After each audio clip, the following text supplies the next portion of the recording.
level situations. Target number 6, by the year 2030, ensure that all youth and a substantial proportion of adults, both men and women, achieve literacy and numeracy. And target number 7, by the year 2030, ensure that all learners acquire knowledge and skills needed to promote sustainable development, including, among others, through education for sustainable development and sustainable lifestyles, human rights, gender equity, gender equality, promotion of a culture of peace and non-violence, culture of peace. The global community is witnessing rise in violence and mass migration of populations and mass movement of populations. Global citizenship and appreciation of cultural diversity and of culture's contribution to sustainable development goals. And then the 3 means which are critical for our advocacy, and this where I invite that we focus ourselves as a union, the 3 means of achieving the targets and their corresponding indicators, and the indicators are developed by each country, are equally critical in order to thoroughly advocate for education for sustainable agenda 2030.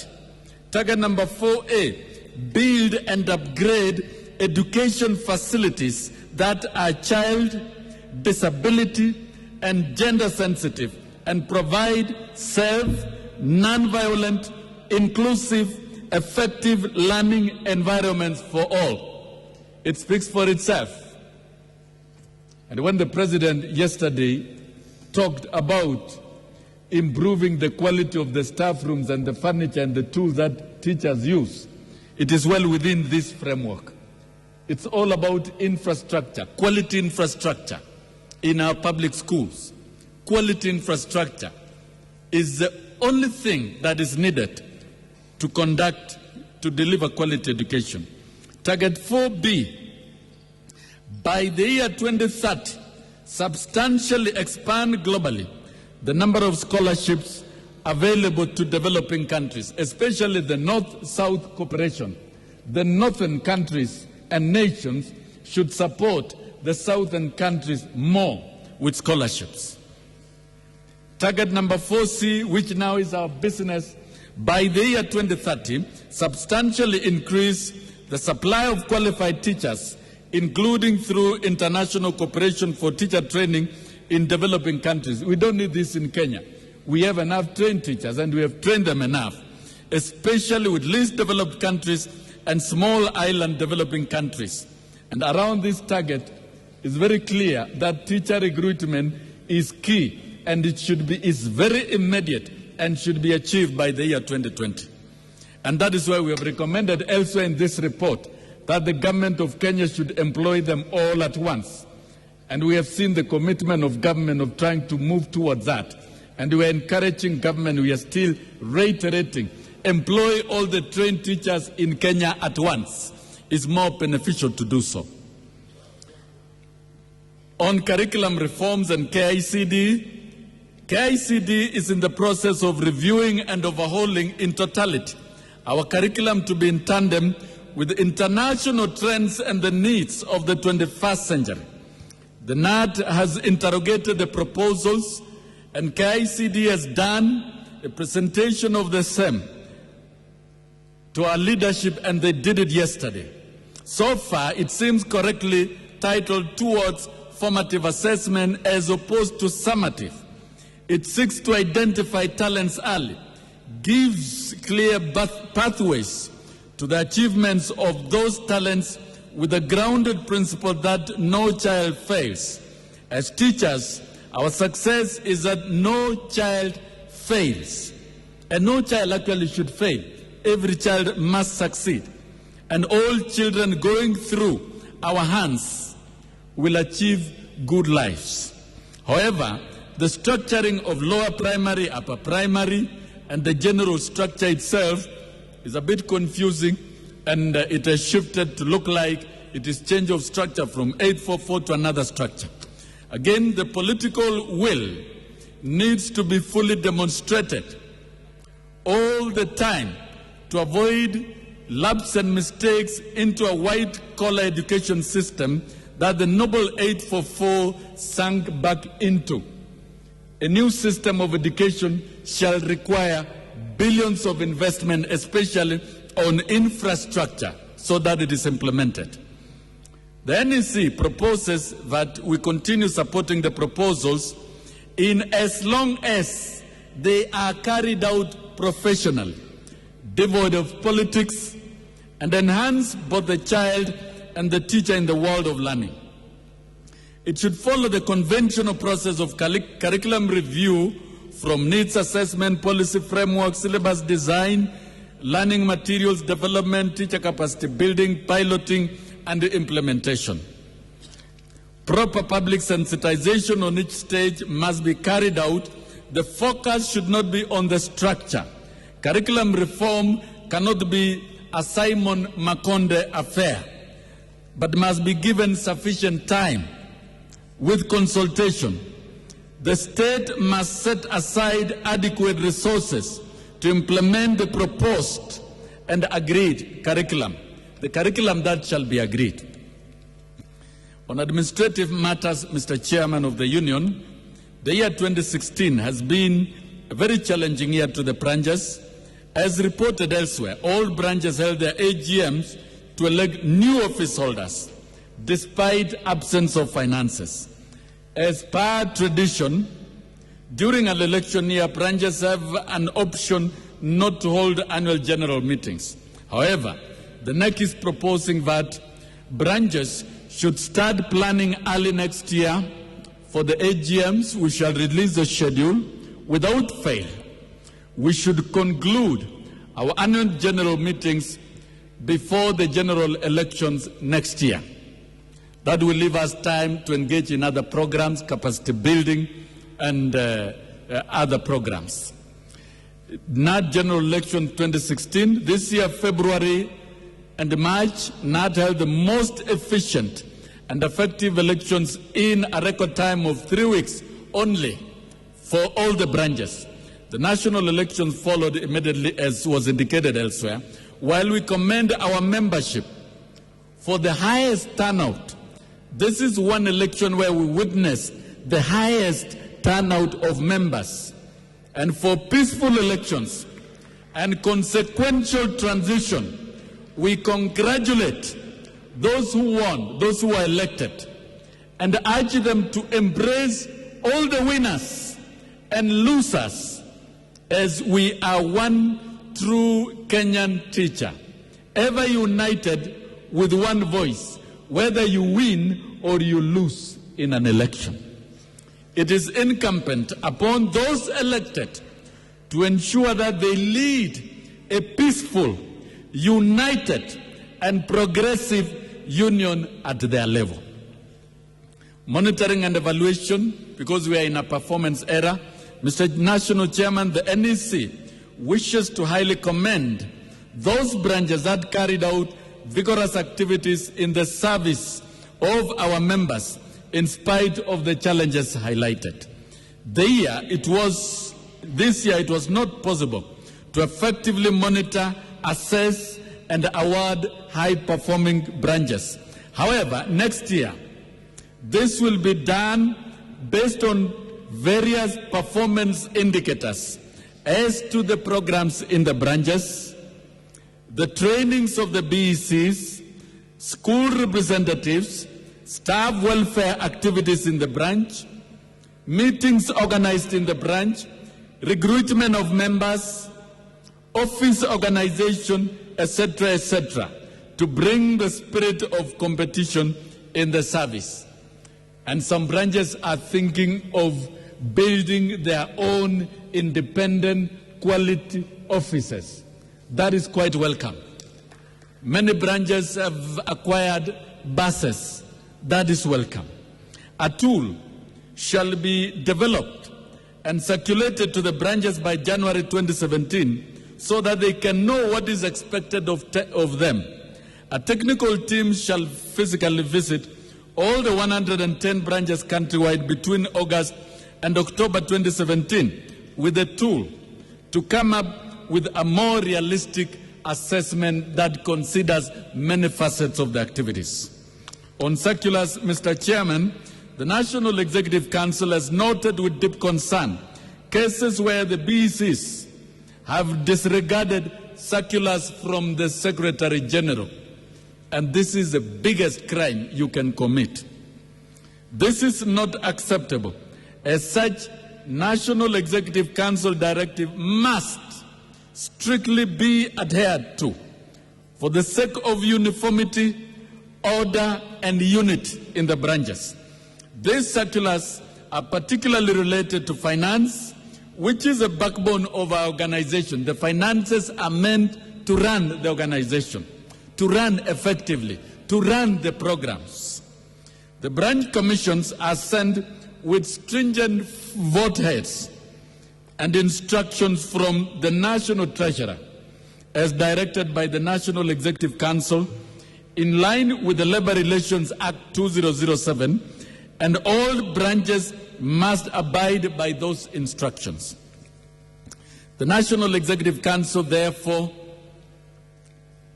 is directing the National Treasurer to withhold the commissions from January 2017 henceforth for all branches that shall not operate within those financial guidelines.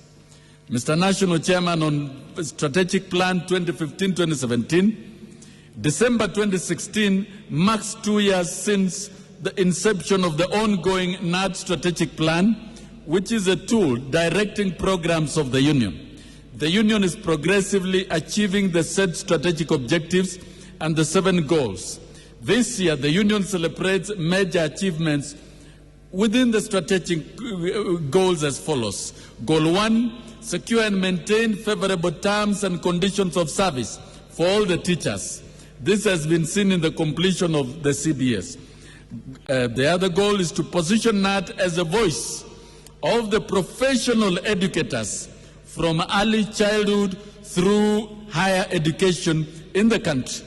And this, the Union has effectively maintained our position as a voice of teachers through different campaigns on quality of education, as well as participating in forums spearheading the cause and affairs of teachers. Goal number 3, to advance member interests and welfare in such a way as to guarantee their professional and socioeconomic well-being captured by the CBA. Goal number 4, to educate, organize, mobilize, engage our members in a systematic manner in order to advance our agenda as a union of professional educators. This, the Union has actively organized training programs and shall continue doing so for both the teachers and members of staff. Goal number 5, to promote development and provision of quality education in the country. This I don't need to overemphasize. Number 6, establish and maintain networks, partnerships and linkages.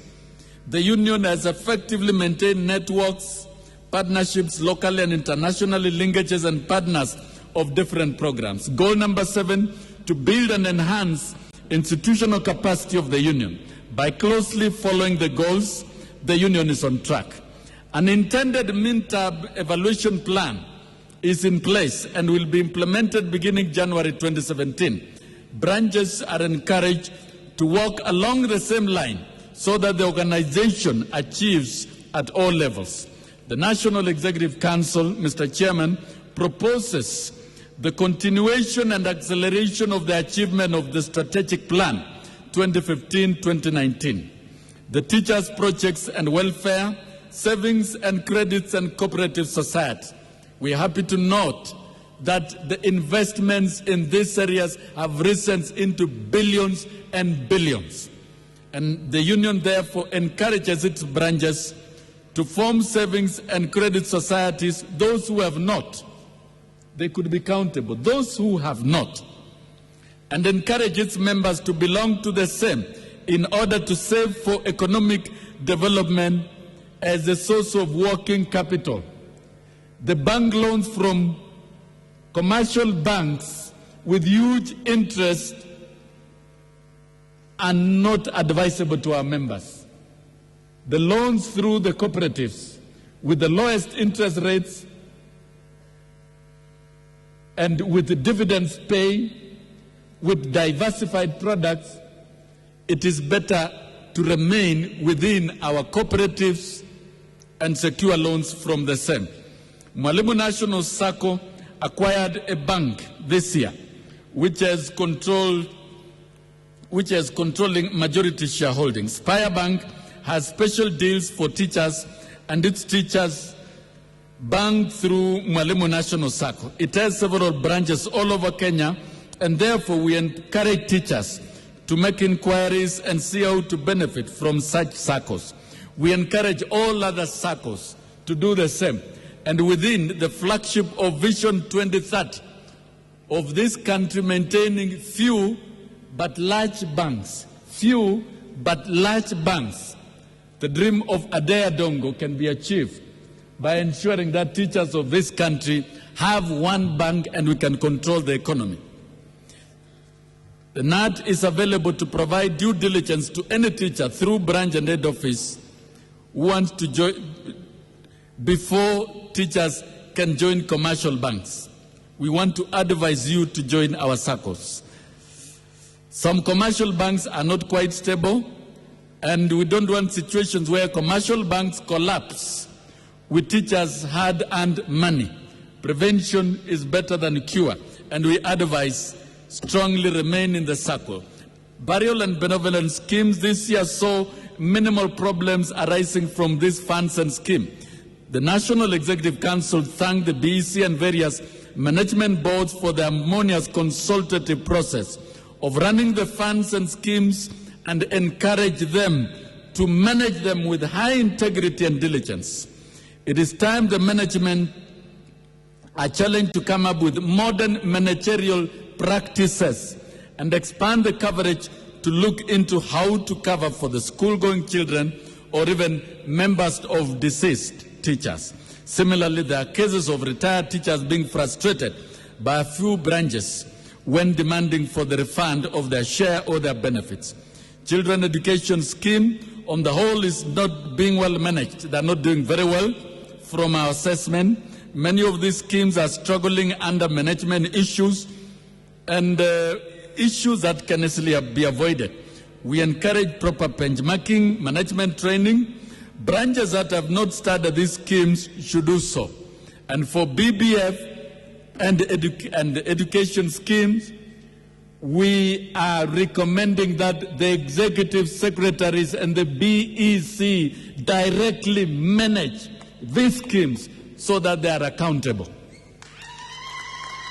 And that should be a resolution. So there should be no politics of who is doing what out there. Hiyo siasa tuweke kando. Let us manage these schemes in the interest of teachers. We are not going to tolerate mismanagement of any of the teacher schemes, from SACCOs to welfare schemes. Retired teachers of 1997, the Pensions Department is processing comprehensive pension claims for all the teachers who retired between 1997 and 2003. So far, 1,700 cases have been processed and forwarded to the National Treasury, which is doing forensic audit of the same and will effect payments for claims which have received a clean bill of health. The TSC budget 2016-17 has not factored cash to pay the retired teachers. However, TSC 2015-16 budget was allocated 1.5 billion for the same exercise. The TSC is now through with the 1997-98 cases, and they are now currently processing 1999 cases.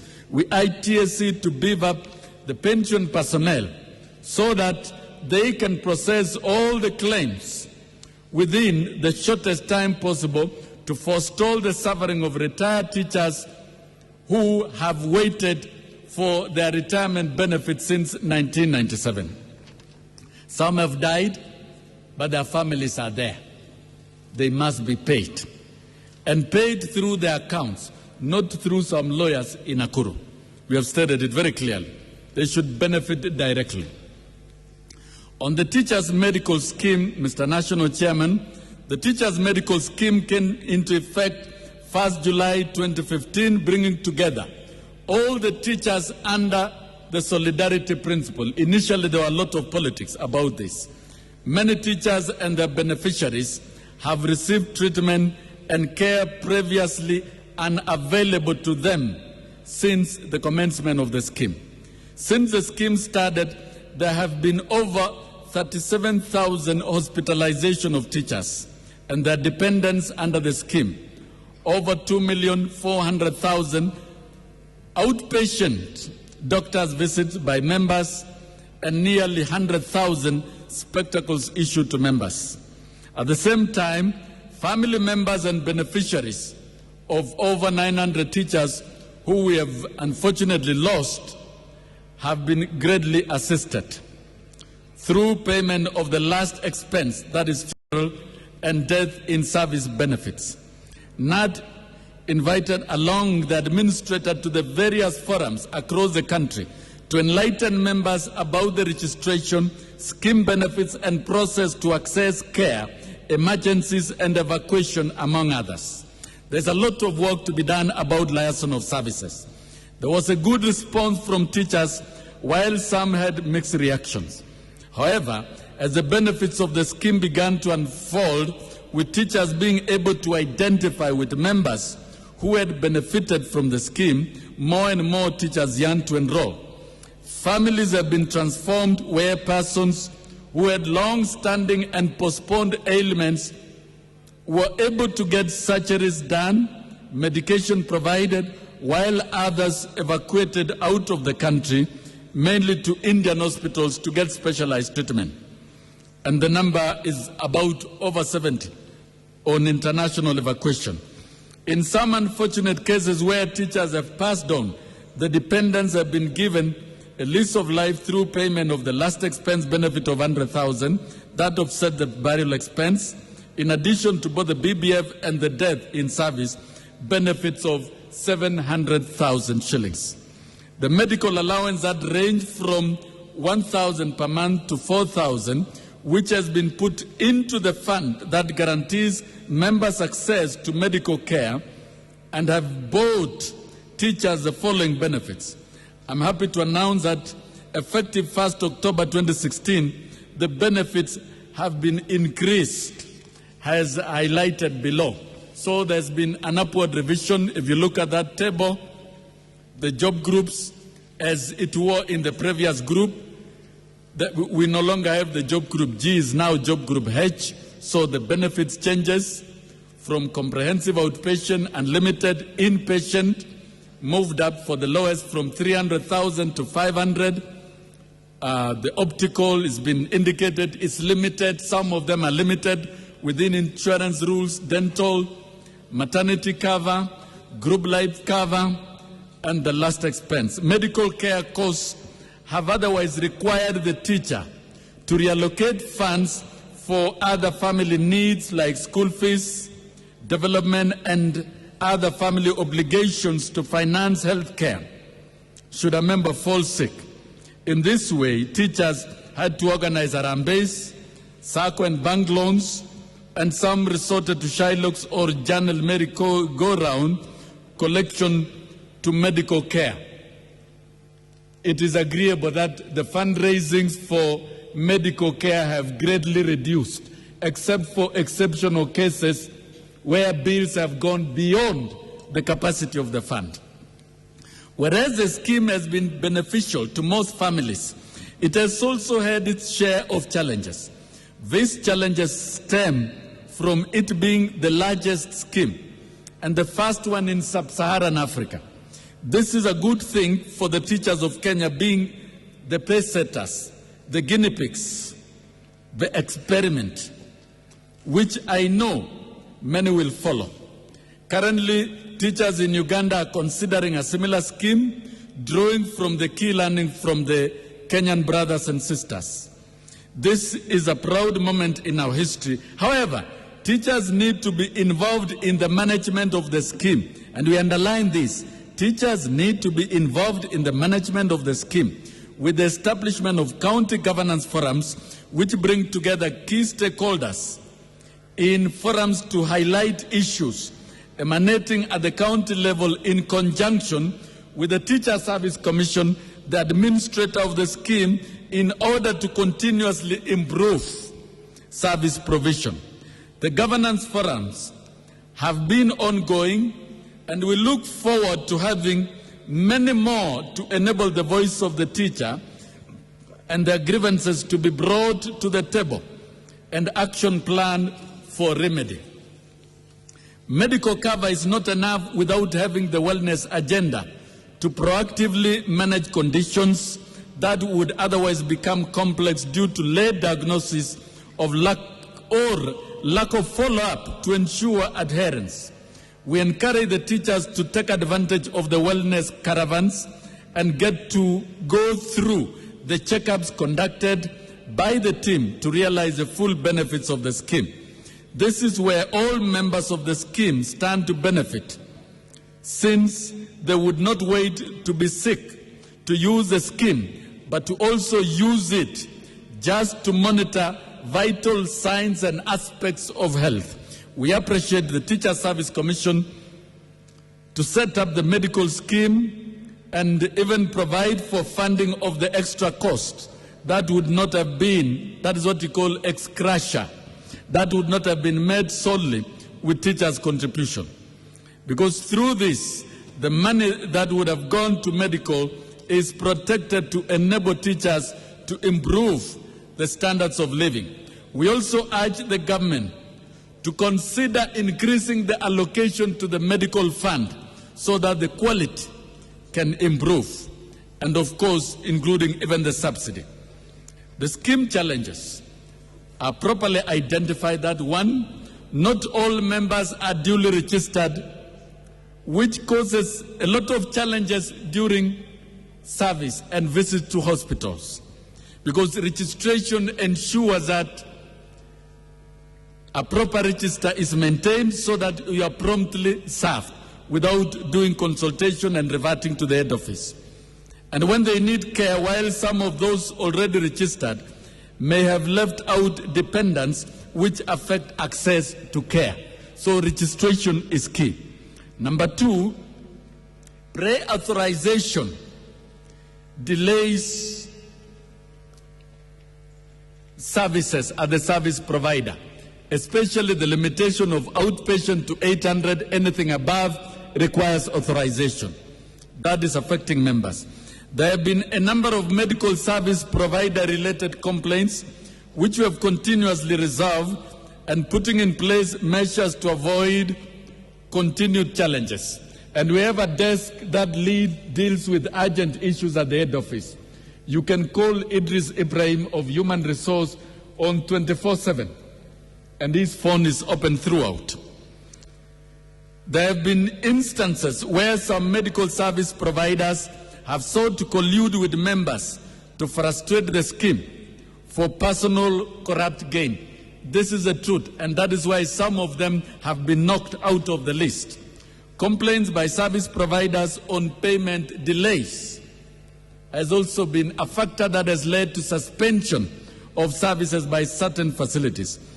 This was occasioned by the utility levels which surpassed the budget and therefore required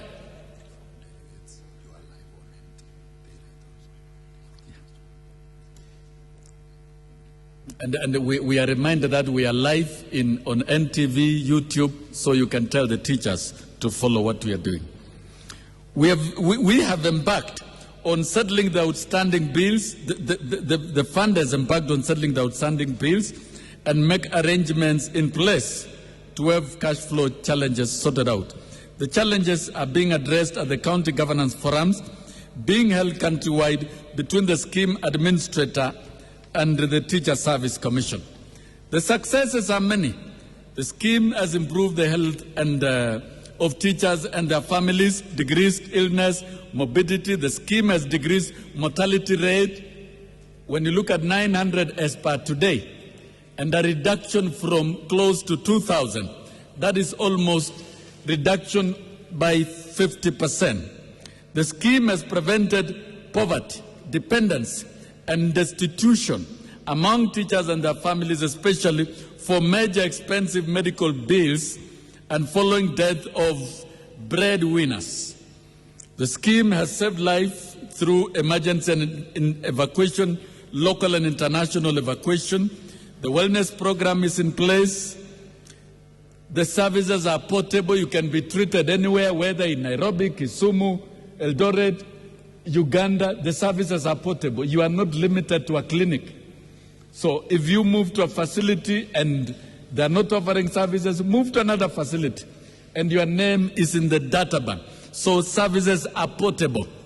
If you look at the civil servant schemes, they are restricted to specific facilities. But this one, portability of services is key.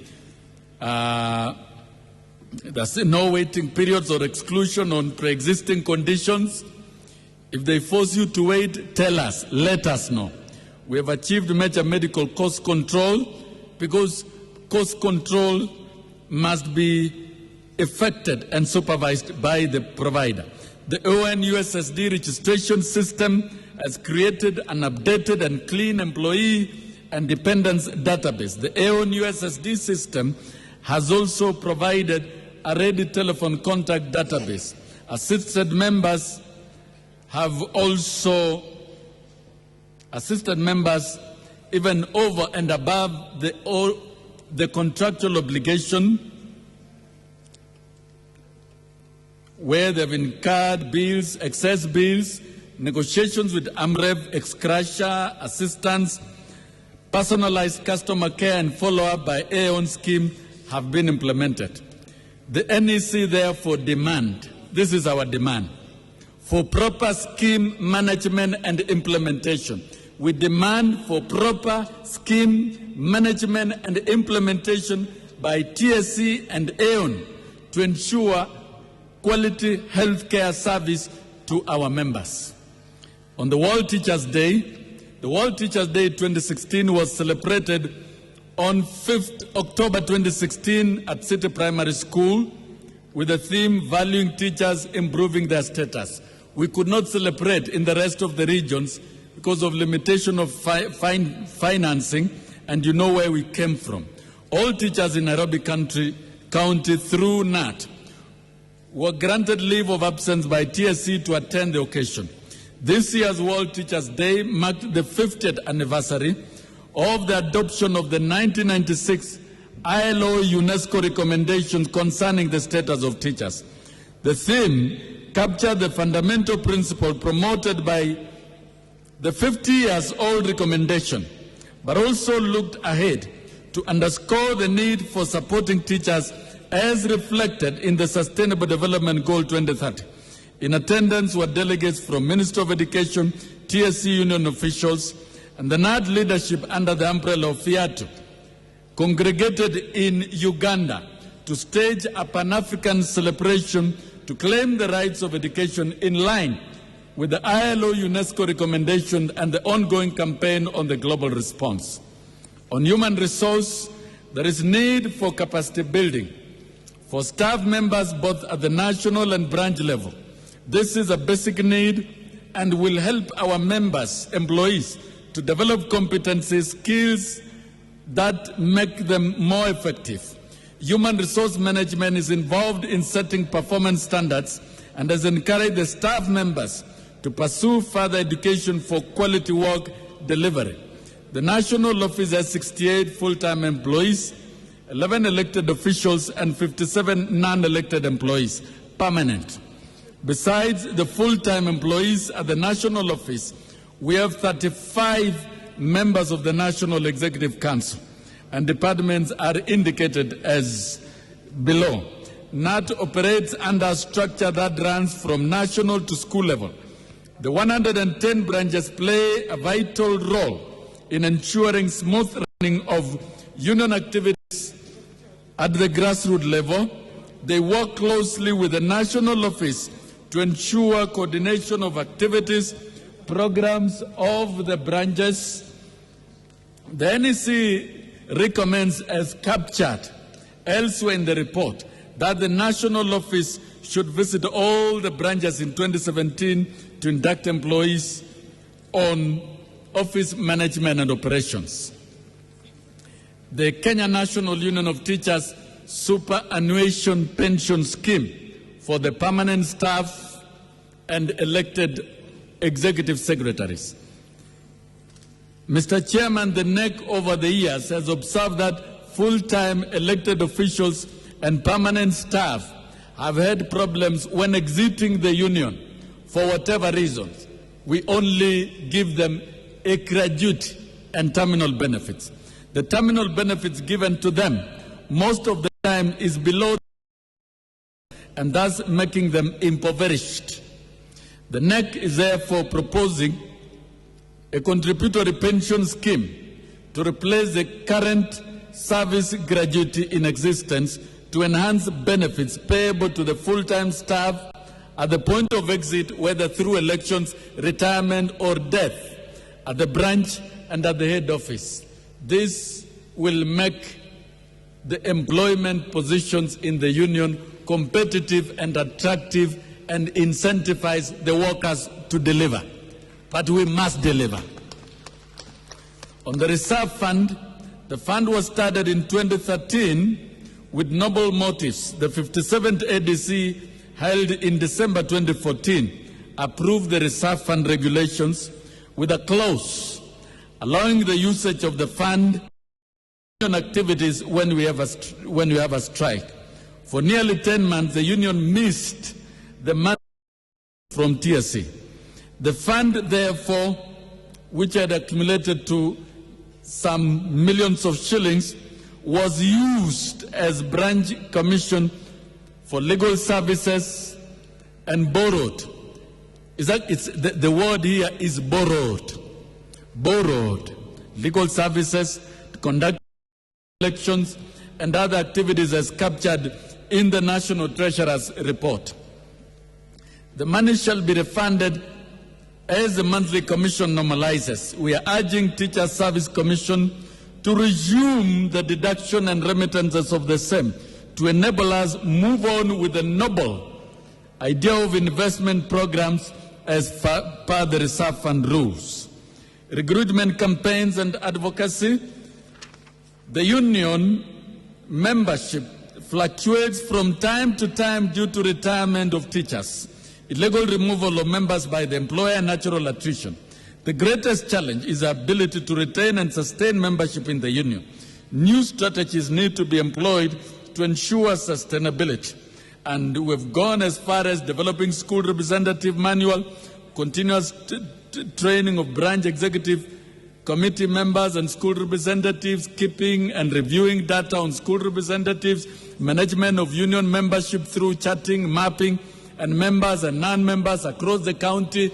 We must know every teacher in every school for an SR and know what they think, engage in conversations, developing tools of proper organization, conversation, feedback from members. In this regard, the office has worked closely with a media consultant to develop the union brochure, which acts as a one-stop shop for information, carrying out a baseline survey on the status and employment of ECD teachers as a potential territory, pursuing possibilities of organizing teachers in early childhood education through mobilization and recruitment meetings in Bungoma this year, Kisumu County, Kisii South, Bomet, Kilindini branches on pilot basis, and reviewing the KNUT brochure with the current activities and affairs of the union.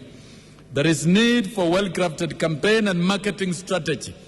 Each one of us must market the union everywhere, every time, even in the social media, in order to sell the union as a popular brand, especially with the onset of the arm twisting by the employer as shown by the recent infamous validation. Retaining the already recruited members shall stake the full engagement of union leadership, whose strong pillar shall be an informed, active, committed school representative program, especially among ECD, TVET, and other post-primary institutions.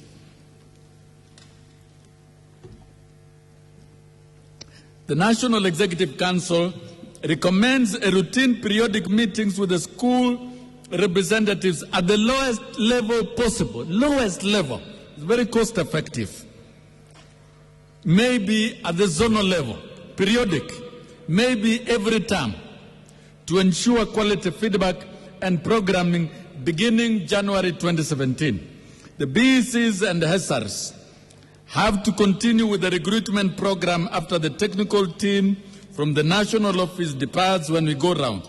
The program will be monitored by the National Steering Committee in conjunction with the Committee of Recruitment on regular basis. The school representatives training. The American Federation for Teachers supported a training for the KNUT National Executive Council members to share with them on the new knowledge, new challenges, and of course look at the new skills, new strategies to deal with. The school representatives organizing manual was developed from this training to date. AFT has we printed 10,000 copies and we target to print 30,000 copies. And every school will have a school representative manual. The AFT is willing to renew partnership in the training of strong recruitment team consisting of both elected and technical officers who shall form a standing committee for recruitment and sustainability of membership. The NEC proposes that the program be supported and intensified in all the branches and should include ECDE and Tibet. Branch Executive Secretary. Mr. Chairman, following February elections, it has been observed that there is great need to train our entire branch executive committees across the country on their roles, general expectations from them as KNUT leaders. Some BECs have even held the branches hostages financially. And that is wrong. That is wrong. The BEC is not to hold the branch leadership hostage, but to support the branch leadership. Holding them hostage financially, akin to what is happening in some counties. This may be due to lack of knowledge on union functions, roles, expectations, and guidelines from the National Executive Council. The next strongly proposes vigorous training programs as per our curriculum and content design from the technical department of the union and in the manuals, and of course with the input of experts, and we do it from January 2017. Each branch should endeavor or strive to have its BECs properly trained prior to the AGMs of 2017 to eliminate disharmony. The early childhood education, it is important to note that out of a total of 300,000 teachers employed by the Teacher Service Commission on behalf of government to work in all public schools and colleges in Kenya, the KNUT membership is only at 203,000 by August 2015. This accounted for about 67% of the total teacher population before the validation process was introduced. The remaining 33% are not members of the union. 12% belong to Kenya Union of Post-Primary, 12%. That means 22% are non-members. And of course, this is a constituency that will be affected by the agency fee. The great concern also was the fact that there are over 110,000 ECD teachers currently employed by the counties, churches, NGOs, private individuals, of whom are not members of KNUT. This situation continues to erode the bargaining power for the union and pose a serious threat to KNUT in carrying out its overall mandate to secure, protect, enhance the welfare of their members and to advocate for education, professionalism, and development in the county. The NEC has developed an analysis tool that summarizes the challenges the union faces and how it proposes to tackle these challenges by having ECD teachers into the union. All along, we have continuously petitioned the government to employ those teachers even before the new constitution was promulgated. As directed by the High Court, we are happy to report that the TSC is under duty to develop a scheme of service for ECD teachers. And below are the highlights of the judgment in regard to employment of ECD teachers. 1, county government to recruit and employ ECD teachers, but they must have been registered by the Teachers Service Commission. Registration by TSC means TSC shall maintain the register of its teachers. Through ECD teachers, though ECD teachers will be remunerated by county government, they will be regulated by the Teachers Service Commission. Quality of teaching and standards will be supervised by Teachers Service Commission. TSC will set guidelines on how ECD teachers will enter service, grades, and how they will progress through the ladder.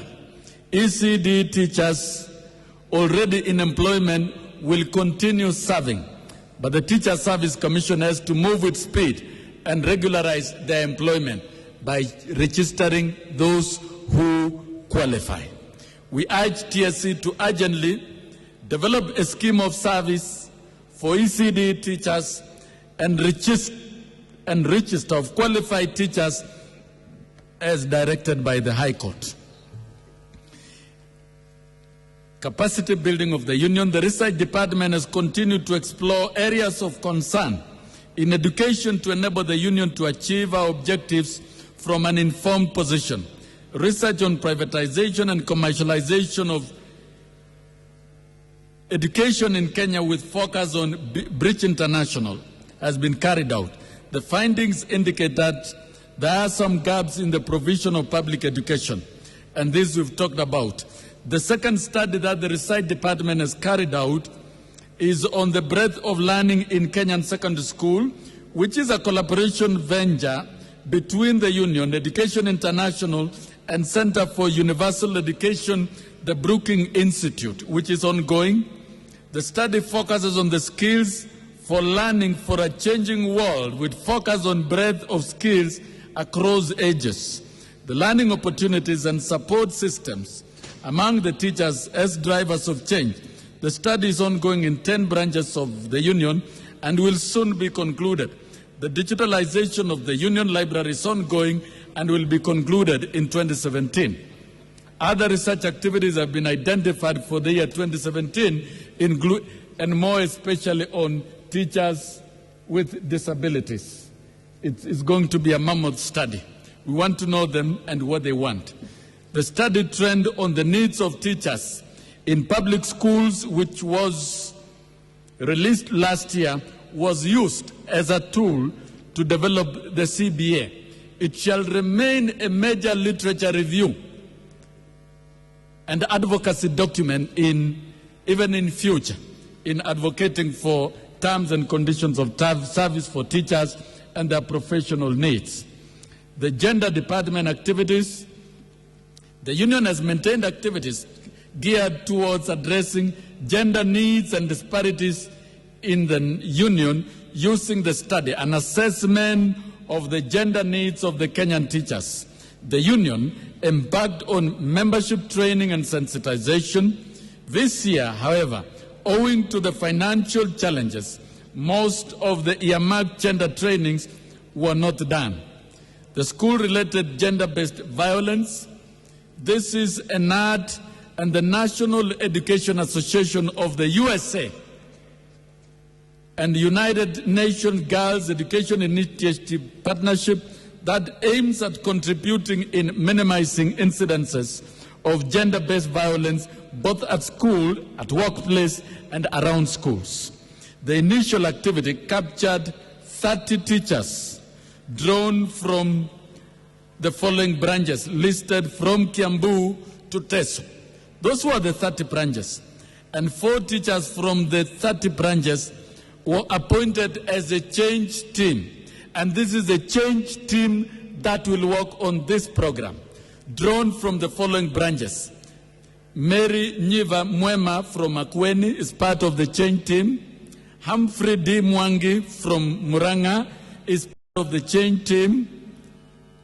Grace Alwala from Mombasa Shansu Teachers Training College is part of the change team. Kenneth Waswa Mutanda from KNUT Bungoma East is part of the change team.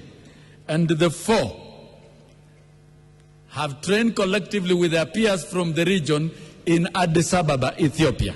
So they've traveled out of the country. We earmarked to carry out the change experiment which is ongoing. The national office has also commenced the initiative at the head office, and this will eventually be rolled down to all the branches. And every Monday, in 2 occasions in a month, within this program, we do conduct morning devotion and prayers with the members of staff, and we share events, what happened, we share the challenges that the workers have, and we have seen a great change. And I'm happy to report that in the last events, the greatest preacher has been Matiang'i and myself. So we have better jobs carried out for ourselves, because we must live in a harmonious society. Information, communication, and technology has an important role in the world, since we are now in the information age era. It is also very important in our daily lives. Lack of appropriate information at the right time will result in low productivity, quality research work, and waste of time. Digital computer and networking has changed our economic concept to the economy with no boundary in time and space because of ICT. It brings a lot of advantages for economic development, enabling millions of transactions to happen in an easy way and fast. ICT has become an integral part of everyday life to the people. It increases its importance in people's lives, and it is expected that this trend will continue to the extent that literacy will become a requirement for people's work, social life, personal lives. The Union has therefore adopted and aligned itself in the services of ICT environment by developing our website, and the website shall remain our central point of information where we will deploy the most bulky documents, including the CBA. So don't expect the branch secretaries to print a 60-page CBA and send a hard copy to the classes, to your classrooms.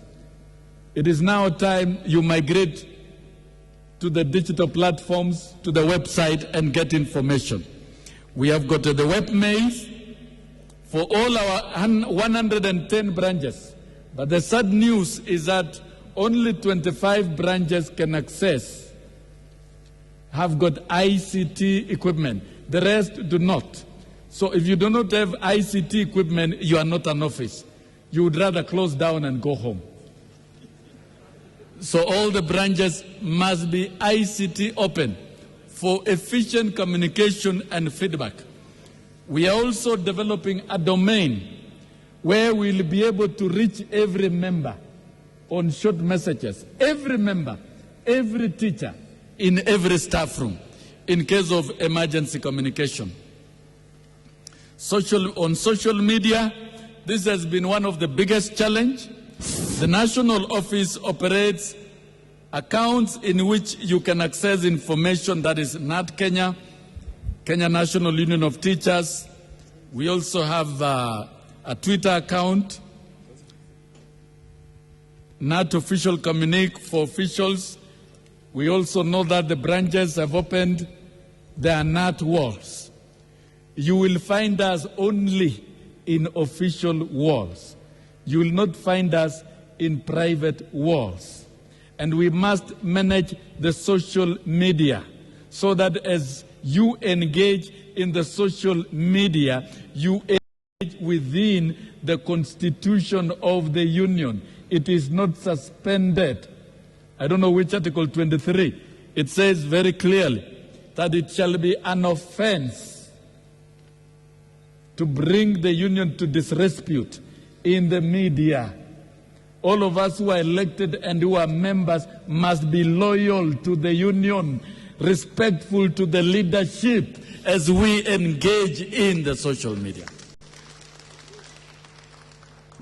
You know, when you wake up and you begin abusing the national chairman in a world where we are, how do you expect me to behave as a Secretary General? Or somebody begins abusing the national treasurer, or you abuse the branch. These are platforms that are meant to build the union, and therefore we underscore the loyalty. All of us must be loyal to the union at all times, from the national chairman to the membership. When we are in those platforms, we engage respectfully and respect our elected leaders at all times. The National Executive Council therefore proposes the establishment of a communication department in the union to drive and manage the communication policy and strategy of the union. That will include even how to manage the social media. And currently the management of that is resident in the office of the Deputy Secretary General. We have asked the DSG to experimentally begin managing the social media so that those of us who are there, we can guide you to do it positively. And you have done it very well to defend the CBA. We have seen vigorous defense of what we have done in the social media by members. It should be a platform to build and strengthen. Training programs, I've stated very clearly elsewhere, technical and vocational training. One of the key goals of the CHAS concluded education for all framework for action adopted in Dakar, Senegal in 2000 stipulated that the learning needs of all youths and adults should be met through access of appropriate learning and life skill programs. This is basically TVET.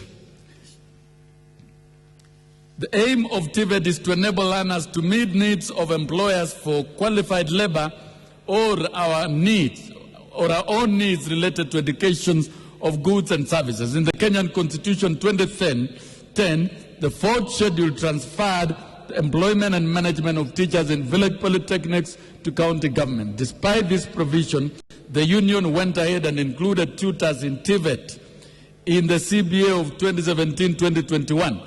The gains made to TVET are captured in the CBA. This is in regard of these gains for teachers in TVET that NEC proposes adoption of resolution that all branches reach out to all the teachers in TVET institution by involving them in branch activities, recruiting them into the union, and electing college representatives of all TVET institutions within their jurisdiction. If there is a college within your jurisdiction, give them a slot in the BEC. You lose nothing, you gain more.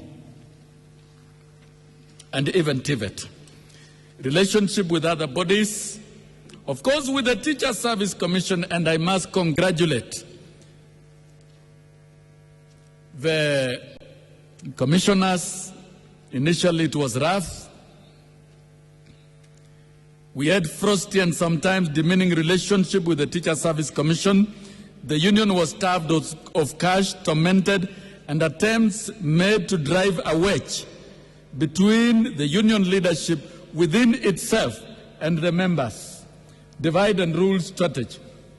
Strategy ya kukoroga, kutukoroga. Validation was introduced to force and humiliate the union into silence on teachers' rights so that we could not demand.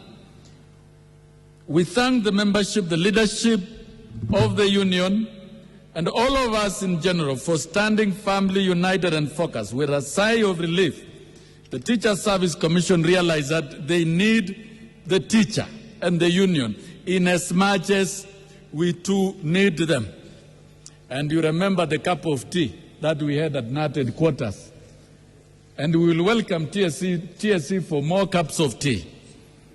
And we appreciate the current understanding of the commissioners, and particularly the chief executive who was here with us yesterday and who has taken very keen interest of all our programs. That is what we need. We are not adversaries. We should be strong partners. And I remember I had good time when I was giving my presentation at the ILO conference in Geneva. On the side of the trade union, the chief executive TSE was seated together with the employers. And so we should be engaging together locally and engaging together even internationally for the good of this country. So Teacher Service Commission, we are open for engagements at all levels. It is a Siamese relation in which the life of one depends on the other, thus forcing a respectable marriage. Therefore, as of now, NEC reports that our relationship has normalized, with even the commissioners paying a courtesy call to the KNUT officers and withdrawing all ill-conceived barriers, including validation. Relationship with the Ministry of Education. This is the parent Ministry of Education.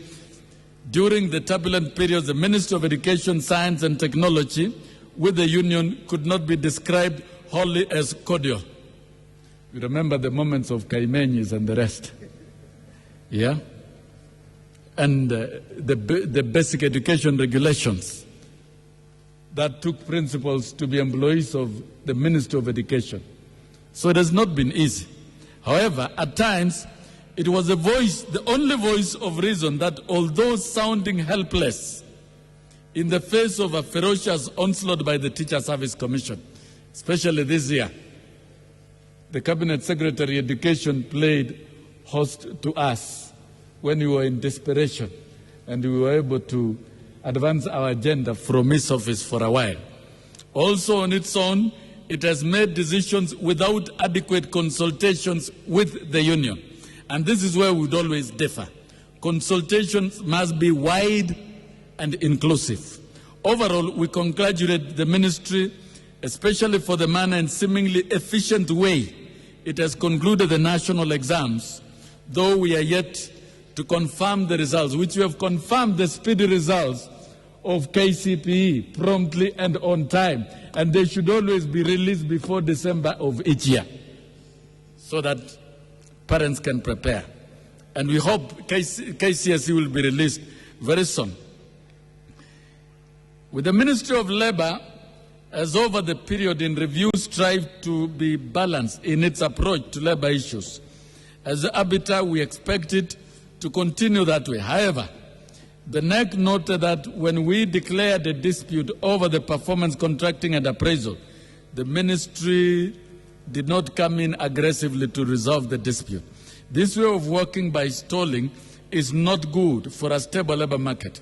The ministry is yet to gazette the order on agency for CBA 2013-2017. And a CBA is useless if you cannot gazette agency fee. If it cannot be gazetted, then it's a public relation document. But if the CBA is, if you gazette, if agency fee is gazetted, it protects the union. The union that has worked must be protected. That's why we demand the CS proceed and gazette the agency fee. The Trade Union Congress of Kenya, and since establishment and its launch in 2014, the labor movement in Kenya has witnessed a reawakening and more concerted push to achieve some of its core mandates. Some of the work of the Trade Union Congress has been a research study on the levels of taxation in Kenya, a document that we officially handed over to government in 2015 Labor Day, and part of it has been implemented by come into effect in January 2017. That will see some of our members at the lowest level relieved.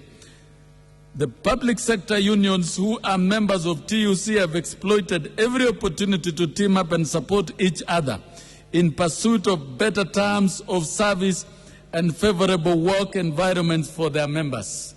Currently, as we are seated here, the doctors and nurses are out and patients are suffering. The only thing that can unlock the stalemate is a table for collective bargaining agreements and signing of CBS. Workers have a right to engagement, And so we support our doctors and nurses in demanding for negotiations. But let this be done immediately so that we save the patients who are sick in this country. And I think that's the resolution of this conference. It should go as a resolution. The workers are faced with common assault by the employers of government agencies. TUC has stood with its affiliates and like-minded unions. When the TSC decided to unilaterally hire relief teachers, deliberately intended to force striking teachers to call over legitimate industrial action, TUC moved to court and procured conservatory orders stopping TSC from continuing with the exercise. And indeed, it was stopped. When the NHIF raised the membership, you know what TUC did. And in April this year, TUC put up a spirited demand in support of KNUT and its membership to demand for swift resolution to the stalemate on signing of the CBS, and we demanded the signing of CBS by July, then in dispute.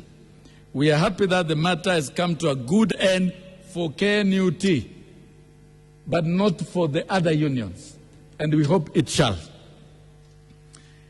The TUC, jointly with the Frederick Ebert Stiftung Foundation, the Congress, has started training young leaders among its affiliates, and has in the last 1 year trained 10 such members of KNUT, and we mapped out a few of those who are active in the social media so that they can be equipped with skills when they are socializing in that world.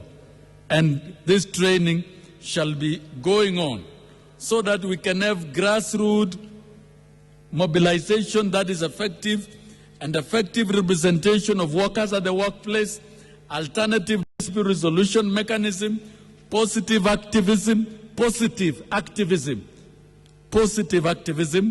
organizing across borders, process towards collective bargaining agreements, and other labor laws. The reason why the young leaders are being trained is to prepare to lead the union in future. This training is continuing, and more others will be trained. Those that are trained have the opportunity of enrolling in exchange university programs across the world on labor matters.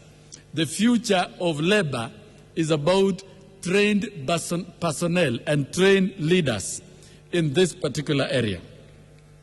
TUC has attended and will continue to attend annual delegates conferences of our affiliate members as social partners, and to achieve our stated motto, bringing workers together. That is the motto of the center.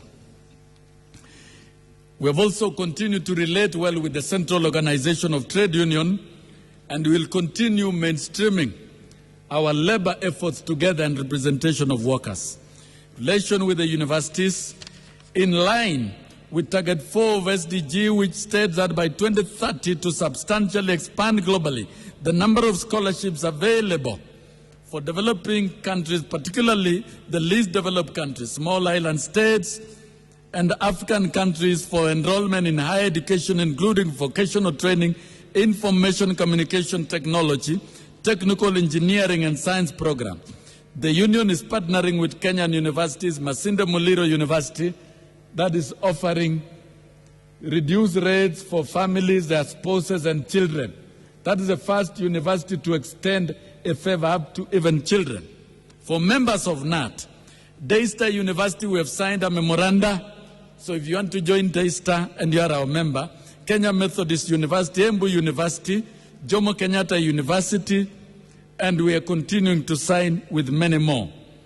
Our relationship with Kenya Primary School Heads Association,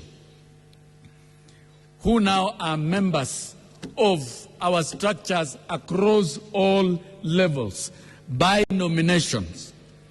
The head teachers from the different primary schools across the 47 countries convened at Sheikh Said Children's Center in Mombasa from 6th to 11th of August 2016 during the 12th Annual Delegates Conference with the theme, curriculum reforms for child-friendly quality education as per the Capture Constitution. During the conference, members reviewed the association's financial and program activity, performance over the past year, shared experiences, and deliberated on management issues affecting education implementation within the primary schools context in Kenya. And these were the resolutions. 1, continue the government's effort in curriculum for quality education and integration of ICT into education through digital learning program. 2, continuously advocate for the heads teachers' professional growth, career development, and quality management issues, as well as partnership with TSC to develop relevant tools to identify the head teacher and teacher of the year. So I want to believe next year we will be presenting teacher of the year and principal of the year in this conference, and we shall reward them very well for both primary and secondary. The other resolution is to promote capacity building among members through seminars, workshops, conferences on sound principles of education and administration of basic education institutions. And fifthly, to endeavor to safeguard school land by applying for title deeds. And a circular has gone out that application shall be free for learning institutions. Be at the forefront of enrolling and protecting children with disabilities, and to continue working closely with the Ministry of Education to eliminate gender disparities in the learning institution. The NEC, Mr. Chairman, wishes them well and fully supports them. And for Asia, the association held its 41st annual conference 2016 at Wild Waters Center, Mombasa, between 20th and 24th of June, with the theme, Rebranding the Teaching Profession. It is during this conference that teachers resolved as follows. 1, the ongoing curriculum reforms should be undertaken with more emphasis put on capacity building for the implementers and the supervisors. That is the teachers and quality assurance. 2, government to ensure that cheating in national examinations is eliminated and principals to be committed in the administration of these exams in order to deliver credible exams. 3, TSC should sensitize teachers on the newly launched management and supervision tools. 4, government to ensure smooth transition of the laptop program from primary to secondary, and that principals should support the government to progressively improve transition rates from primary school to 100 to secondary, which should be 100%. And 5th, principals to prudently manage public resources in the schools, enhance security and safety measures, and as much as possible involve students in decision-making to minimize school unrest. And 6, principals to enhance technology and use of social media platforms as a way of disseminating information. So social media is not missing, it's everywhere, it's a common thing. Mr. National Chairman, KNUT supports them. These 2 associations are now co-opted into the National Executive Councils, the branch executive committees, and we hope to see more consultations and harmony as we all serve teachers and children in Kenya. On international programs, Mr. National Chairman, the Union has continued to follow important policies that are in line with Education International resolutions, specifically the rights of workers and quality education. The Union has participated in many forums organized by EI, attended by the Secretary General in his capacity as the President of Education International African Region. The forums, among others, is the 50th anniversary of UNESCO ILO, held in New York, USA, in the month of September. UN High-Level Summit on Refugees and Migrants, held on 19th September in New York, on the sideline of the UN General Assembly. International Conference on Education to Newly Arrived Refugees in European and Mediterranean countries, held from 21st to 2nd of November 2016 in Stockholm, Sweden. And we came to the realization that the host countries, if unions and teachers were allowed to teach refugee children, we would have better countries reconstructed after the war. We cannot keep children in Dadaab camp without giving them quality education. When they go back to Somalia, they will go back to war. Or when they go back to South Sudan from Kaguma, they will go back to war. They have a right to be mainstreamed and taught in the nearby schools. The 10th ILO Further and High, 10th International Further and Higher Education and Research Conference held from November 16 to 17 in Accra, Ghana. The specific project that the union is directly partnering with EI at the moment is Breadth of Learning Project and Commercialization and Privatization of Education. Federation of East African Teachers Union, that is why we have our brothers. I hope they're still here. Yes, because we have one common market. We held our regular constitutional meeting at Grand Global Hotel in Kampala on 14 and 15 April 2016. The meeting was attended by 23 persons from the Federation of East African Teachers Union and DLF, which is sponsoring this program. We had also the handing over of the chairmanship of FIATU from UNATU to Zanzibar Teachers Union. From 14 to 18 May, the union leaders attended EI FIATU DLF workshop on global response to commercialization of education. The purpose of the workshop was to develop understanding of EI global response to growing commercialization and privatization of education, with a view to developing national campaign plan aimed at ensuring the government fulfills obligation to implement and enforce legislative framework necessary for achievement of the SDG 4. From 16 to 20th, 2016, the KNUT project coordinator attended FIATU workshop at the Golden Rose Hotel in Arusha on developing communication advocacy agenda strategy to anchor our messages to the duty bearers and right holders on education reforms, founded by DLF LOFTF. LOFTF is a labor center of all the workers in Denmark. For DLF, we wish to report that we had no activities with DLF this year, but we have a plan focusing on treasurers and financial management this coming year. The DLF agreed to co-fund the training of our branch treasurers, accountants, and accountants at the branch on proper management of finances.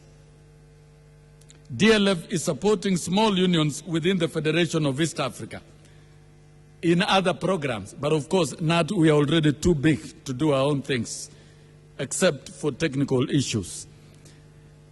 The National Education Association of United States, one of the oldest and the largest union in the world, with 3 million members.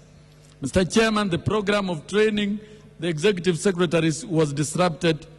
No, National Union of Teachers of UK, United Kingdom, we have many partnerships, was disrupted in September 2015 when we went on strike, and up to now it has not resumed, and it shall resume in January, and will duly review the report with the KNUT of UK, who have assisted us to finance development of operation manual for executive secretaries.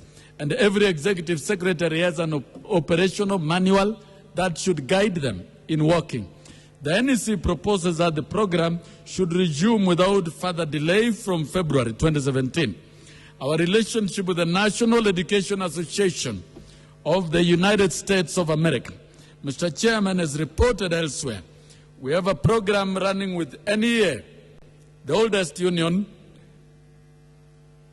and the NEC is grateful for the SGBV project.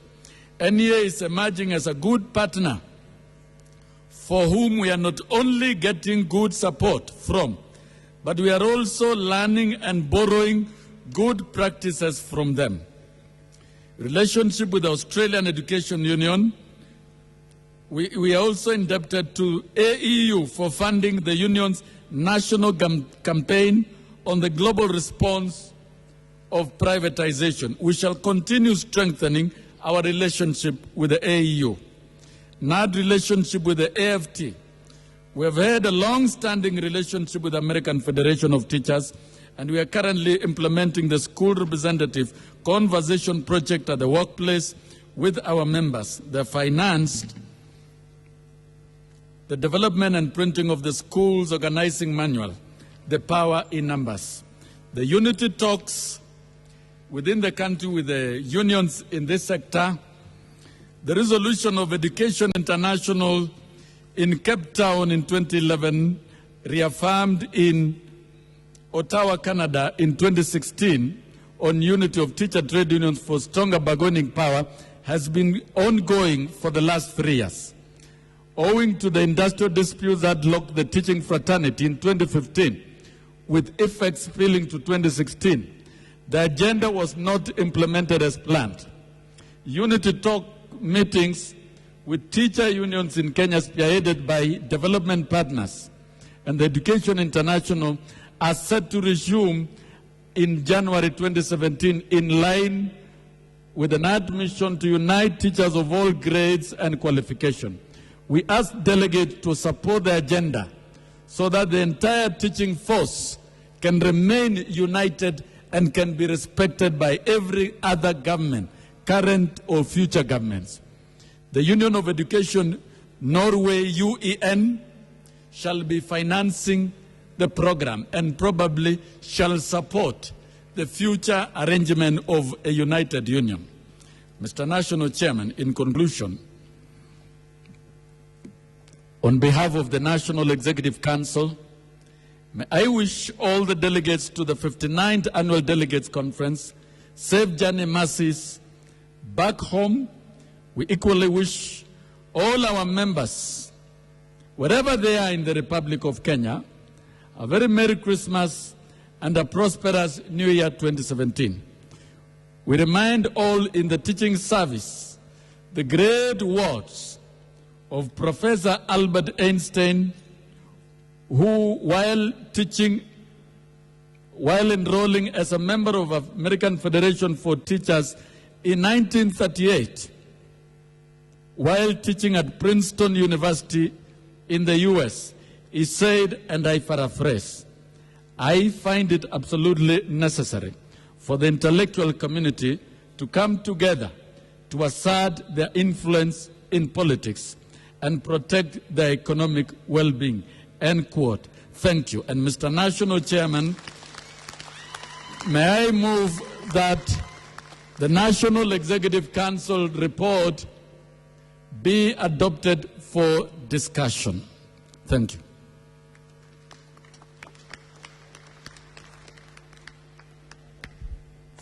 Thank you, my brother. Well done, well done, well done. We pia ni kijiko ya jikoni, huogopi moto. I see, it has been proposed. Who is seconding so that we proceed with the deliberations? Yes. Name? Where are the microphones? Microphones. Are they there? It's here. Where is it? Here with me, National Chairman. Raise it up. You have a microphone? Yes. Now you have that advantage. Proceed. I propose the speech of the Secretary General to be discussed. Thank you very much, Mr. Chairman. Very good, very good. Name and TSC number. I am Daniel Chuma, Executive Secretary, Bureti Branch, TSC number 202207. Thank you and be blessed. Very good. It has now been proposed. It was proposed by the Secretary General and is seconded. Sirisawa. Haya, tuko kazi sasa. Preamble.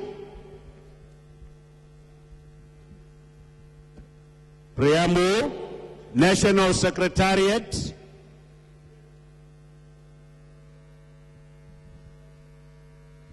Page 1.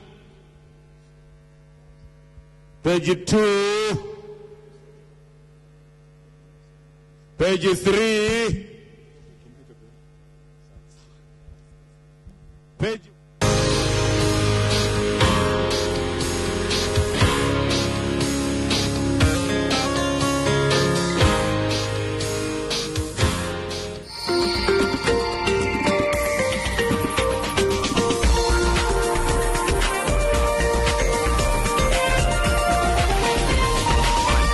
This is NTV.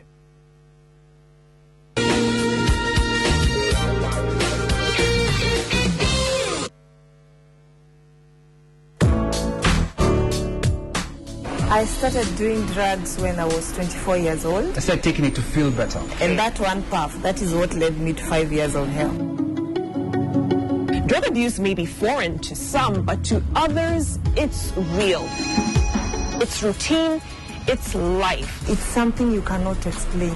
Feel this is it, you don't want anything else. On your party, there's the time you could spend 20,000 a day or 20,000 a day. Yeah.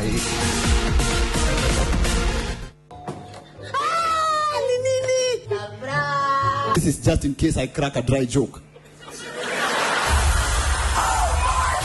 I want you to be happy, and I know exactly what will make you happy. That's how we can give people the best content with more sports. That's wonderful. One of the best ideas I've come up with in like a year right now. Hiya! It's business unusual. My ninjas. Hey!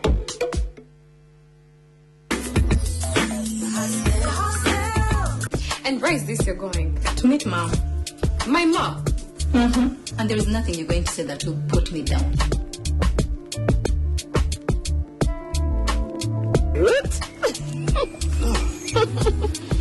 This is Amelia. How can you also leave property to this woman that betrayed him with his own nephew? Maid, what are you doing back home?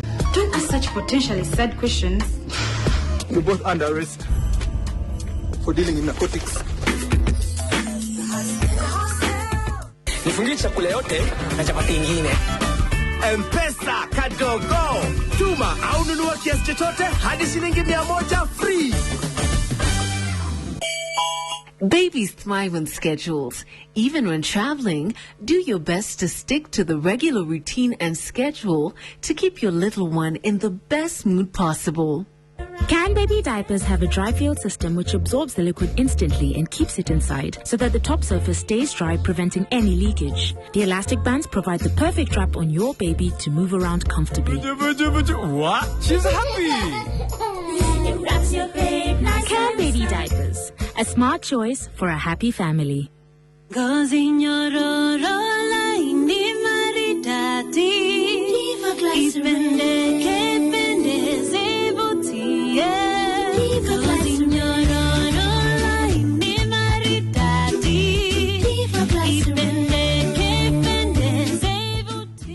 Pure glycerine is the purest way to keep your skin glowing and looking young. Keeps your skin moisturized and nourished, builds an even skin structure. All I want this Christmas is peace, love, understanding, and the chocolate egg bigger than my head. For the love of Kinder Joy.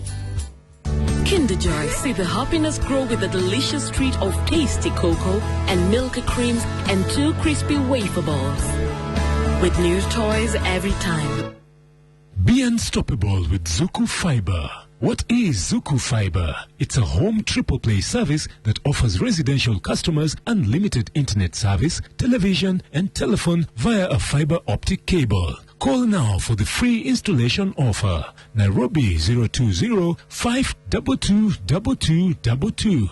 Mombasa 0205-255-255. Or visit www.zuku.co.ke.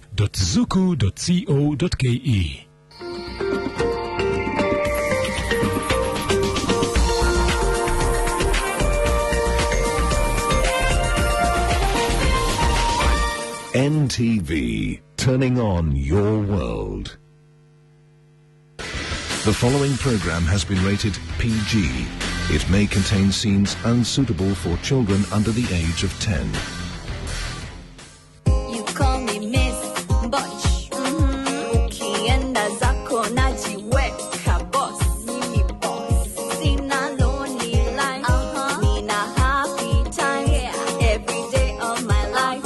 Ni madrama mo. Usinione sina class. Naishi kama star. Sherehe nyingi kwa himta. Kama love na piara. Anti-boss.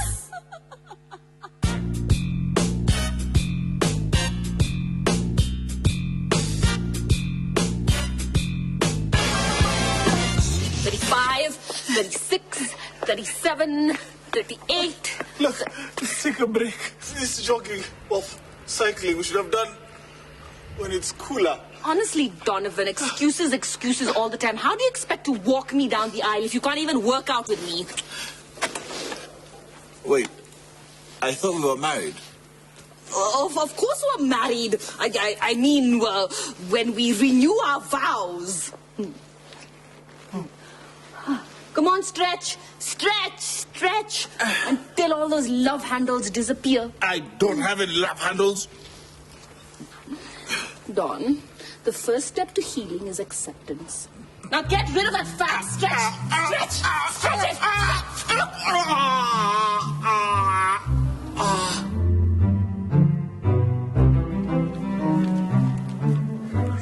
Baby or darling, please, can you bring me some lemonade? You do realize that you're in my house. Until Prosa is here to attend to you. Please stop calling me Maybear. Oh, for old time's sake, darling.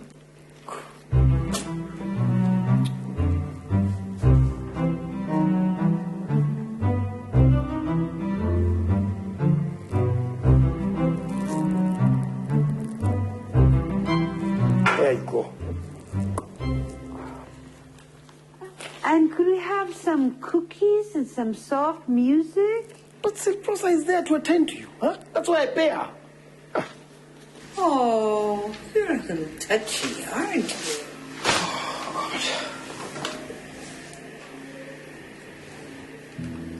Satisfied? Oh, how ravishing. Said with the same gusto you said when you were my doorman. Shut up, Silprosa. Let's not go there, Marjorie. Oh, don't be so tempered. Give me my handbag. Let me give you a tip for your effort, Maybear. I'm going to sit here and listen. Nonsense. Donovan, what the hell are you doing? I've fallen and I can't get up. No. You made yourself fall. Get up. Come on, you can get up. Help!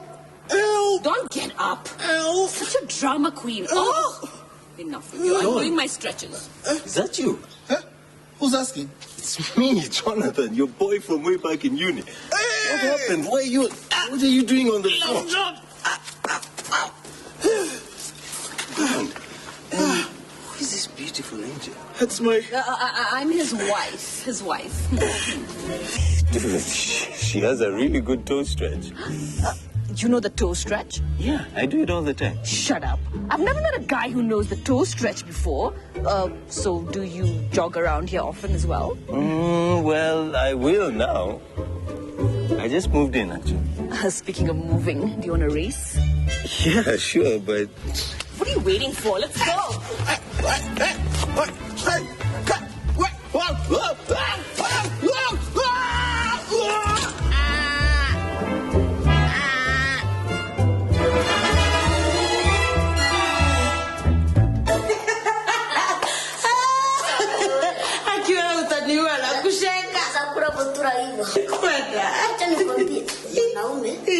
Natoa maneno yasira ndio babu za mtu hadi naishi. Mimi sitaki kufujika bafu kwa jasa ya kama tula bado atadigest. Wewe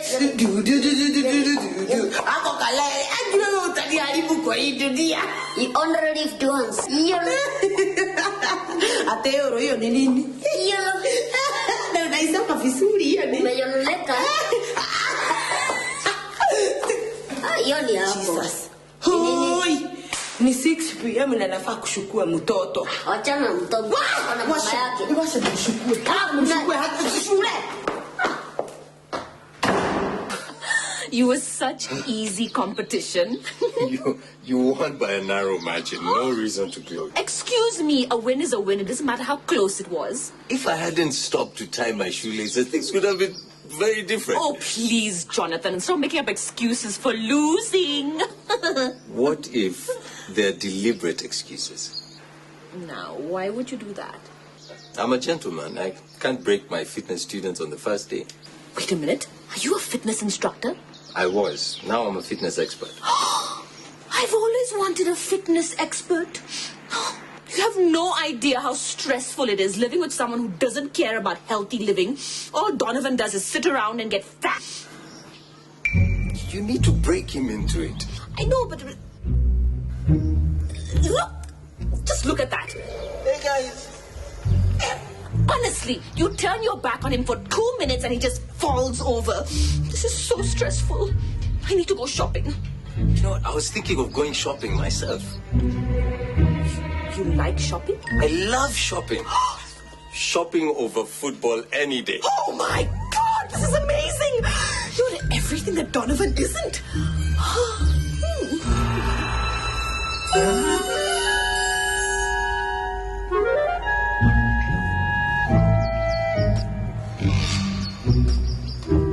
Hakuna kitu kama hiyo. Cosmas, hebu nikuulize. Apendi. Wewe vile unaona Mayweather na hizo akili zake zote. Unaweza fikiria pia anaweza fukusana na wamama rika ya mama yake. Mama. Alafu sasa mimi niko na udaku. Sasa sikia hii.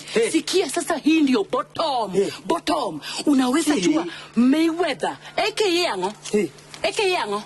Mayweather the first of that name. Alikuwa watchman kule ngambo.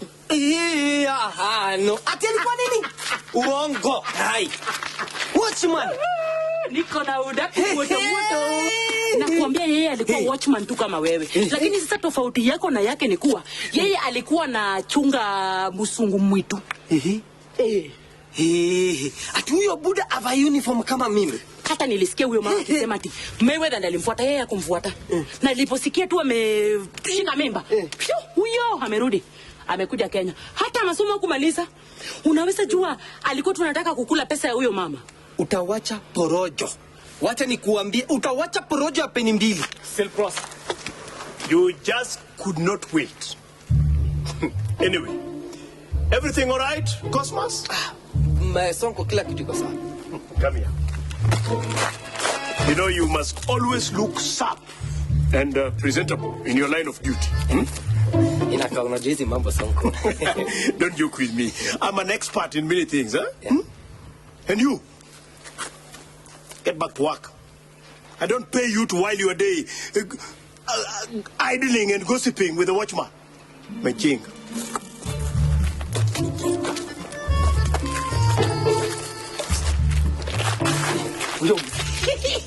Anatembea kama askari. Sasa umekubali yeye watchman. Alikuwa watchman alikuwa na chunga wasungu mwitu.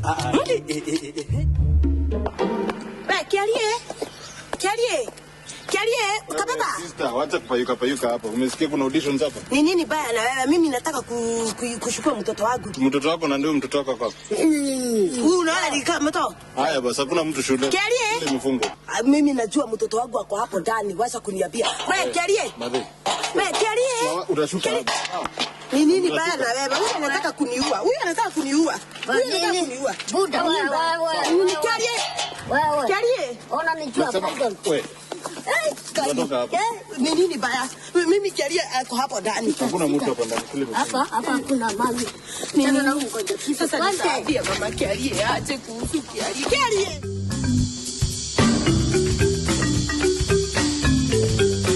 These guys have some really good stuff. I know, right? The best part is it's so nice to shop with someone who can actually fit into clothes. Oh my God, this dress is so hot. What do you think? Amazing. You know what? Wear this with a clutch bag and some sexy heels, and you're rocking this look. Oh, you're so awesome. No, I'm your husband. Oh, please don't. Just loosen up a bit. Why use such heavy words like husband? Come on, let's get some shoes. Open your mind, bro. What? Who are you telling to open my... Oh. No, that way.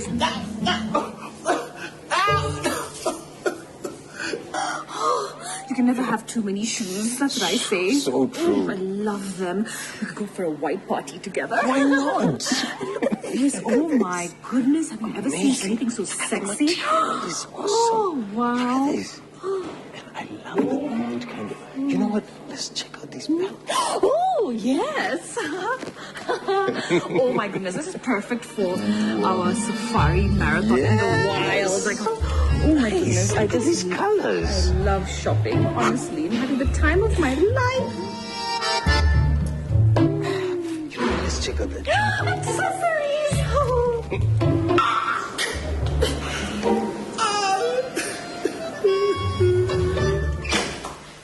Kiarie kababa. Ninajua Kamelundi venye tu tumetoka. Baba, oi guys. Kababa, oi guys. Kako wapi? Labda Kiarie usinijifishishie. Kiarie, baba, ndio kunywa mereto. Oi guys. Oh. Nini?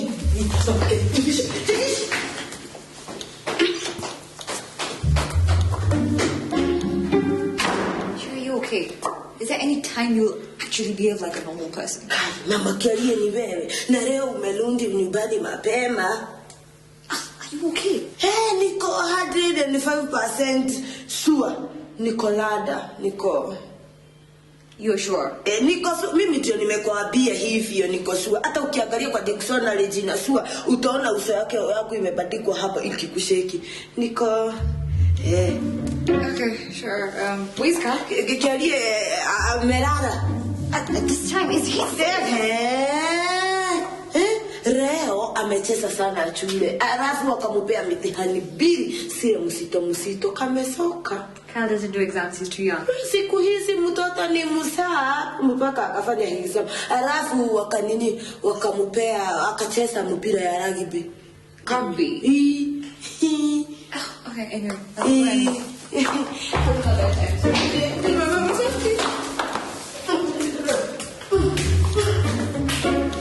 Shit. That girl is insane. Anti-boss.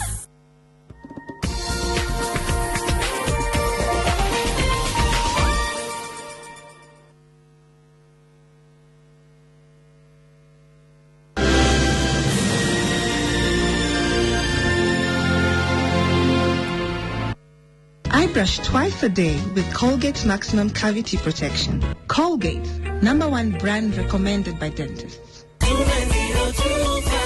We make a living by what we get, but we make a life by what we give. Tegua Chapana 29025 ushinde mamilioni ya pesa. Kuna hadi milioni 30 za kushindaniwa. Kuwa mshindi wa Tegua Chapana 29025 ni rahisi. Anza kwa kutuma neno NTV kwa nambari 29025. Kumbuka, tuma neno NTV kwa nambari 29025. Hapa unaona mafuta ya kupika. Bogwa fry. Karaja washing powder, shipping to Addis Ababa tonight. Unaona Karaja margarine, unapaka kwa mkate asubuhi. Karambu power detergent, named after Karaja and Bogwa. I have branches in Mombasa and Kisumu, connected to my headquarters here, with Viber Connect One at only 9,000 Kenya shillings per month. I am able to keep track of inventory, all the sales, and even who is not performing, and always coming late to work. To play solitaire and Facebook all day. Ni mimi Bogwa, ninawalipa, sio Zuka Baga. Munajijua, nitawapata. Fiber Connect gives you a direct pay-to-pay connection from point A to point B. Call Njambi Telecommunications to get connected. This is Fiber. Babies thrive on schedules. Even when traveling, do your best to stick to the regular routine and schedule to keep your little one in the best mood possible.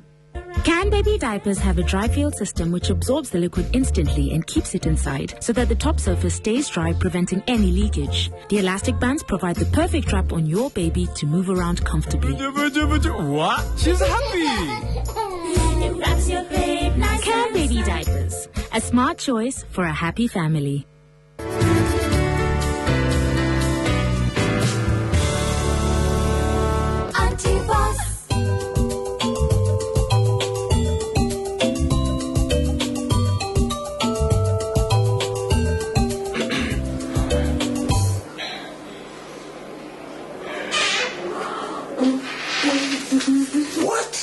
You look like a superstar. You're too kind, John.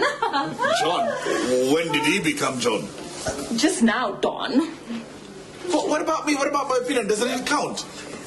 Well, John over here has spoken for all the men, haven't you, John? I guess you could say that, but... No buts. Oh, wait a minute, though. I've got a crazy idea. Think about it. How about you and I sign up for the safari marathon? I'm game. Panicked. You're so hilarious. We're going to have so much fun together. I think it's a plan. It's a plan. You do know you need 2 legs to run, Don.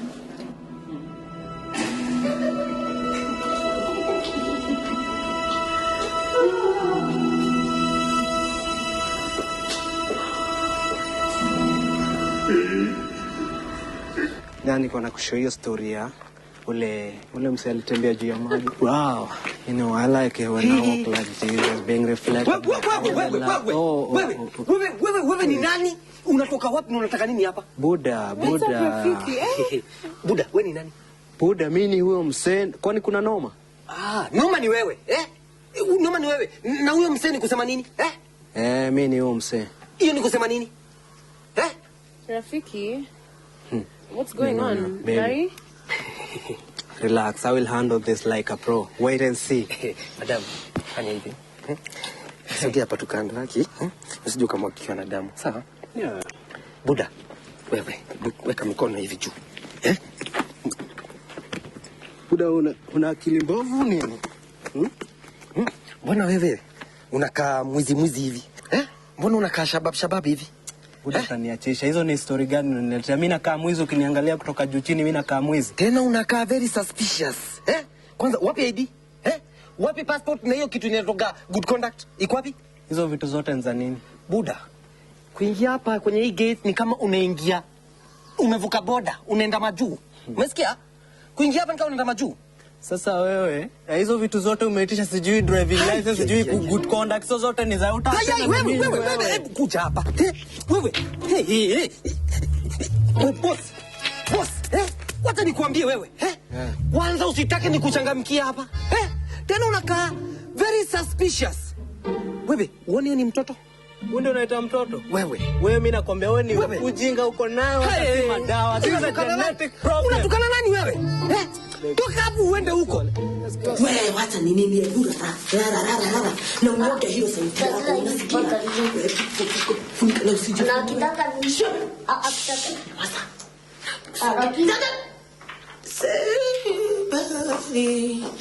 Sasa bana mama kialie lundi mtoto tu arare. Kyle, mommy. Usimuinue na usimuite. Washa mtoto arare na pia kuna balendi. Stop this nonsense. Sema mrembo, si unaona vile tunadili na stories za waizi. What did you tell him and where is he going? Mrembo, acha nikuambie. Usalama inaanza na mimi. Alafu vijana wa Kenya si wazuri. Wengi hapa ni matimu mafisi. Wachana na vijana wa Kenya. What are you talking about? I mean, is it any of your business what I'm doing? You don't need to know anything. Mrembo, wacha nikuambie. Lazima ikuwe ni busy yangu kwa sababu unanibamba. Na nikipata fisi yote hapa, na deal nayo. Lazima niiratue nyonge. Sababu yako.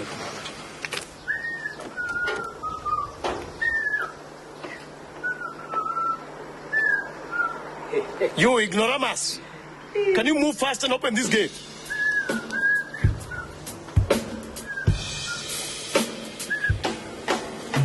What is wrong wrong with you? Open the gate. Mira, wewe ni mnoma. Wewe ni hero Joe. What are you talking about? Mira, hata ulikuwa wewe ni watchman maju na hakuna mtu alijua. Na kwa kamkenya uka make it. Who has been telling you these lies, eh? Who has been spreading such malicious rumors against me? Yaani kila mtu yuko na hope. Alafu kaangukia mlami sijui yuko na miaka 100 na. Can you just open this gate? Mimi naona wewe ukuje kufungua leo gate. Itakuwa kitu smart. Sema tu throwback. Wait. King. Kyle. Yes? Are you okay? Yes. Oh, is my baby tired? Do you want to come and sleep with mommy? No. Huwe mama Kialia, huyu mtoto amekuwa mkubwa, Kwa nini unataka kurudisha mtoto nyuma? Haezi lala kwa kitanda yako, asha asoe hapa. Let me kiss Kyle goodnight. No. Hapana. Hata mtoto siku hizi amekuwa msai na pia shule wanaambiwa wasiwe wanapewa makisi. Come on, baby. Let mommy see. Hapana. Ikisi kwa hewa ataiokota asubuhi ajipe. Come on, Kyle. Let me see you. Mkisi hapa kadogo tu usimwamuse haki. Sleep tight, baby. Mommy loves you. Mommy loves you. Good night. Tuende sasa. Watoto wanao. Tuende.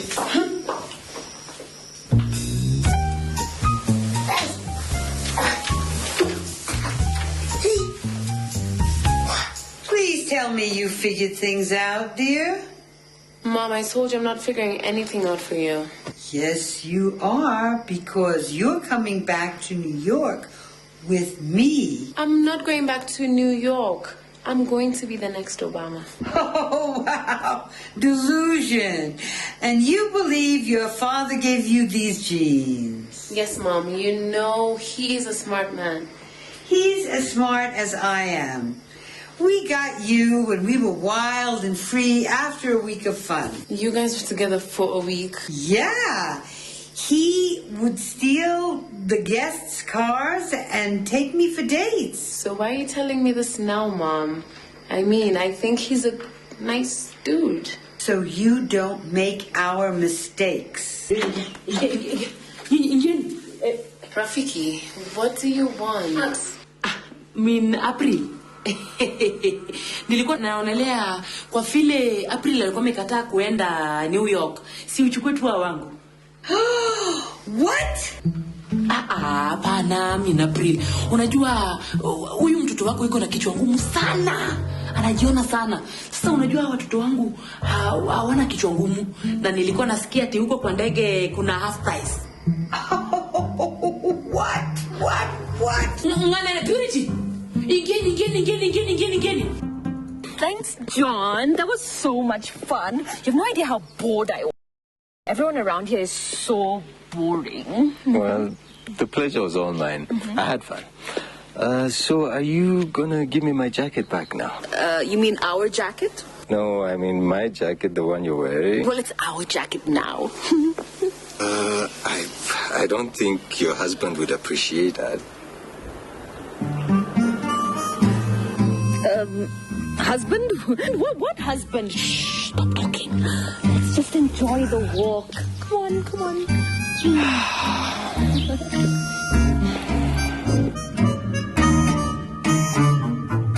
Shiro! Yo! Is Kyle ready? I want to take him to school. Shiro! Is he ready? I want you to take him to school so that we can do a little bonding. Hisi boarding hata inakuaga usiku. Yeah, but I want to do it this morning. Nini? Washa kusubua mtoto utamushaganisa hata kabla afike shule aseme 1+1. Shiro, you will let me pass if you love your job. Basi washa nimlete. Tourist.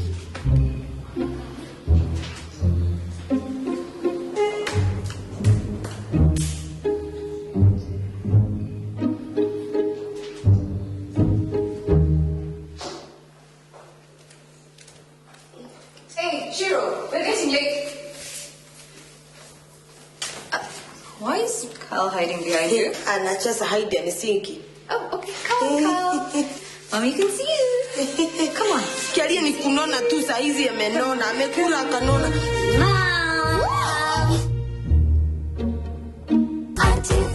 Yummy. Let me try it. You're so right. It's so delicious. What about? Oh, I'll make you something later. Shiro, by the time I come back, I want this house clean. What is that? I thought we were having lasagna. It stinks. No, it's called omena. Alafu mama Kialia akaniambia hata niko fire. Sasa mimi nitafanya nini pasta kedu? Lazima tukutakasa. Antivirus.